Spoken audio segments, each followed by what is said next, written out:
So, what is the role of lees aging in traditional method sparkling wines? Lees aging. It's all about the lees aging. The lees aging. So you put the yeast in the bottle and you get to fermentation. The fermentation might last 6 weeks, maybe a couple of months tops. And so after that, you're getting your fermentation is done. Your yeast have run out of food and they've expired, and so it feels like, okay, that's it. They're done. But really the important job is just starting, and that's really the flavor that we get from the contact with the yeast cells for an extended amount of time. It's kind of like, you do batonnage in still wine making all the time, and that's to continue to keep that the lees suspended and to get contact through the juice. And so as we age the wine, we are getting this contact. It's in some ways it's hard to explain, but I think to taste it is the real arbiter. We make all our vintage dated products a minimum of 3 years. We do that with the French law. But we also do a late disgorged product. So we'll age our brut, for example, an additional 2 years. And so having these wines side by side is probably the easiest way to say, okay, this is 3 years. That's a nice long aging period.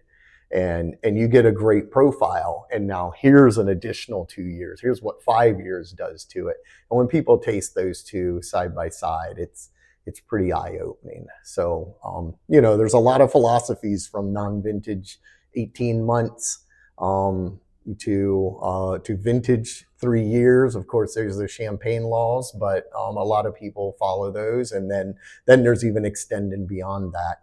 The longer the lees are in contact, the more flavor that you really impart into the wine. So would you agree now that we see on the market that the traditional method sparkling wine, high quality traditional method sparkling wines, are aged longer on a lees than previously?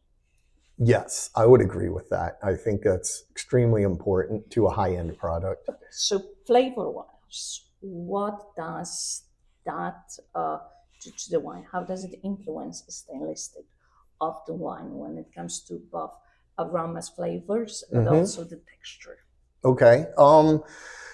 You really get a more depth of flavor. I'll use our wine as an example. We get a lot of stone fruit in our wine, and the brut, it kind of manifests as a pear, apple, but really I get into some pear qualities. When you get into the late disgorge, when you've aged it additional years, you still have the pear quality, but instead of a fresh pear, you have a poached pear.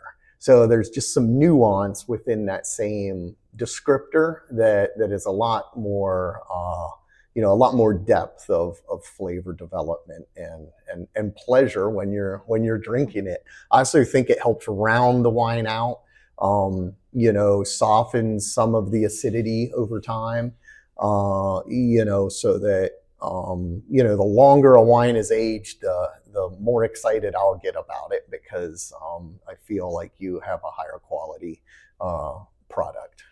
But is there a point of plateau where you're stop gaining from the lees aging? What's your comment? Potentially, I don't know if we've hit it yet. I think theoretically that would make sense, but what what is that point? I don't really know, because we really only do the levels that we do. Our library, we do keep serpent, meaning that they are not disgorged. And, we can go back, nearly 40 years at this point and taste wines. And I will say that the older ones are still really nice, so I don't know. I guess I haven't tasted them in that context to know if it's ever gonna if it does plateau at a certain point, Mhm. I think it does make sense. But as a general rule, I think the longer the aging, the better. Okay, perfect. Thank you. Yeah.